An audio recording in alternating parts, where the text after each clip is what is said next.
Hi, this is Kimball Bullington, and we're talking today about the measure phase of DMAIC. So we finally got through define, which we took quite a bit of time on. We're going to go through measure relatively rapidly, and that doesn't mean it's not important, but I think we can identify what we need in a relatively short period of time. So we're going to look at some expectations of the measure phase, a little bit on planning, introduce the concept of operational definitions, and then finally, what are the deliverables from the measure phase. So purpose, as you can read here, is to collect current performance of the process identified in the define phase. And this data is used to determine sources of variation, serve as a benchmark to validate improvements. But if we can't measure what the current state is, then when we get to the future state, how will we be able to quantify how much improvement, or if there was really improvement in the first place? In some situations, showing improvement is easy, but in other cases, not so much. I'm showing here a cause and effect diagram, and the objective on this cause and effect diagram, the effect, was to learn the guitar. This was a project I had in a previous course. And even though it may not be obvious, developing the measurements was one of the harder aspects of developing this cause and effect diagram, or more relevantly, the process of identifying the causes for success. I have found this to be true with me most of the time, that the measures are one of the more difficult parameters to define. On a previous project was to write a book, this children's book that I wrote and had published. And the measures were not driving success. I had measures that were all future measures. They were product measures. I will accomplish so much by this period of time, but the period of time would go by and that wouldn't happen. As it turns out, there are very common measures amongst writers, and so if you go out there and look at their measures, they work. They work. So this is an area I think a lot of us struggle with when we're looking at a project. So we want our measures to be practical. We want the benefits of having good data, collecting good data, to outweigh the cost of getting it. That's pretty obvious. And we need to ask, what does this measure do for the project? And if the answer is nothing, I want you to identify a number of measures, but if the answer is really, I don't think it does very much, then you probably shouldn't collect it. It's good to have thought of it, but now put it aside and until it's proven beneficial. We can look at measures and types of measures and ways to measure in several different lists. One of them is in the 3 stages: output, the parts of the process, and the inputs. We quite often focus on the output. So for instance, if you're in sales, you can focus on, well, I sold this amount and I need to sell this amount in order to have the lifestyle that I'm looking for. But time goes by and you don't sell that unless you do something. And so, you know, knocking on so many doors, making so many phone calls, getting in front of so many people, or having so many meetings, those are the sort of interim process measures that will determine the success of the output. If I do enough of this, this will happen. If I do, take care of the process, the output will happen. And then sometimes, especially in manufacturing, we have key inputs we need to measure as well. We can be worried about the cost as an output, but in manufacturing in the United States, the average overall, about 65% of the cost of goods sold is on supplies. And so the game is over by the time it gets to the process in a lot of cases, in terms of will you make money, or will you do you have the opportunity to make money, or is it already lost? So how can you develop measures at all three stages, output, process, inputs, for the project of improving your career? I'm not going to stop, but you could pause and think about that. Can you define what the output is? What do you call success in improving your career? Maybe next step, maybe step after that. Can you define that in a way that you could measure it? Then, what do you need to do to get you from where you are now? What are the actions you need to take, the ing words, to studying, working, developing? What do you need to do, and how can I measure that? And then inputs. Quite often, if you're talking about career, you might be thinking about knowledge that's coming from outside that I'm going to have to pay somebody for quite often, or at least spend time with. So, can you develop measures at all three stages? Probably can. Types of data. So we have variable data and attribute data. Variable data is any kind of physical attribute that can be measured. And we call it variable because it is continuously variable. So I'm as one measure of my health, I measure my weight every morning. And I stepped onto the scales this morning. My scales have a resolution of 0.2 of a pound, so it's on the even numbers. And so, but that's not what my weight is.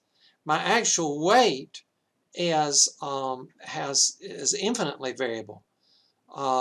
So if the weight showed up at 199 pounds, well, is it really 199 or is it 199.012 and so on, or is it 189.63? What is it? That measurement is variable. If I use enough resolution, I can break it down farther. It doesn't jump from 190 to 190.2. The scale may show that. That's just a lack of resolution. So any physical attribute, height, weight, waist size, chest size, bone density, body mass, percent body fat, speed, altitude, just any kind of measure. One of my favorite measures in the last business, I was in a measurement company. One of my favorite measurements was BRIX, B-R-I-X. It's a measure of sugar content. If it's a physical attribute, we can measure it in some way. We could develop a measurement. Attribute measures are good, bad, present, absent, pass, fail, and so on. The advantage of attribute data is it's fast and cheap. So here's the types of data. Another way to look at data is in categories. Cost. So cost, quality, time, I'll always be able to see those in some form or another. Now the cost may not be in dollars. The cost might be in the number of hours that I spend. Productivity is essentially a measure of cost. The amount of inventory we have, that's cost. Quality, is it within tolerance or out of tolerance? Maybe I compare it to a standard. I'll talk about that more in just a moment. Or maybe I just ask people, do you like this? And we measure quality in that way. Are you satisfied? 1 to 10. 1 to 7. Are you satisfied? Time, on time to promise, on time to request. These are two entirely different measures of on time. Days late, and even what do I mean by that? And how do we measure? This? There's all kinds of debate on how we measure and which measure we should use. And then when you depart from these three, your task is harder. If I'm in some sort of not-for-profit organization, or if I'm just in a socially conscious for-profit organization, it's like Ben and Jerry's, then how do I measure essentially the social capital I'm contributing, the contribution to making people, planet, better. How do I do that? And there's any number of measures, but again, I look at variable attribute, and also then I look at cost, quality, time, and maybe social capital as measures. I don't know if you've been exposed to this concept, but it's a very important one. Operational definition. Operational definition is one you can do business with. It's a definition that is clear and measurable so that others may use it with repeatable results. I may have used this example before. We bought tubes from a Japanese company, and we said our tubes need to be clean.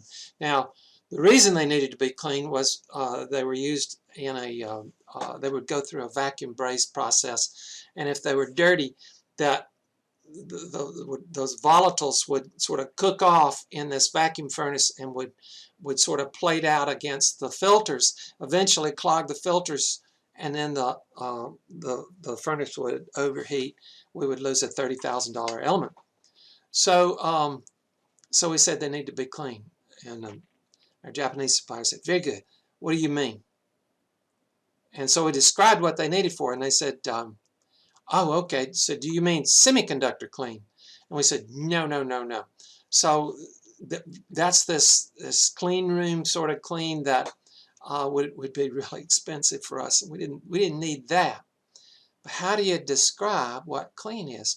And so we use acetone on a cotton swab, on a stick, and swabbed on the inside of the tubing.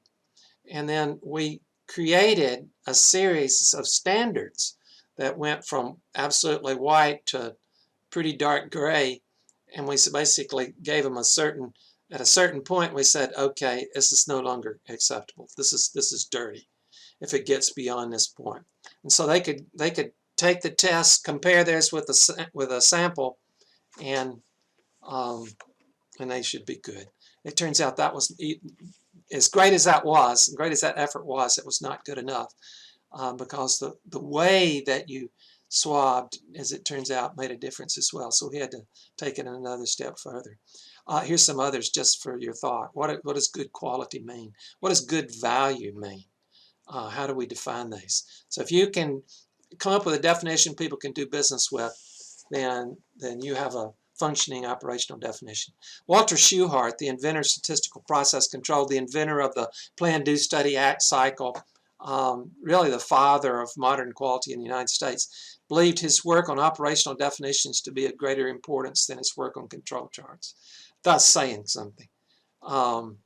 He said this is foundational. So what are we going to get out of the measure phase? A plan for collecting data, specifying the type of data needed, variable attribute, cost, quality, time, social capital, etc. Operational definitions for important measures. How are we going to measure this so someone else in another place at another time will be able to repeat this measure? And then a sufficient data set for problem analysis. Measure phase, very important. And hopefully you're better prepared now for it. Next up, analyze.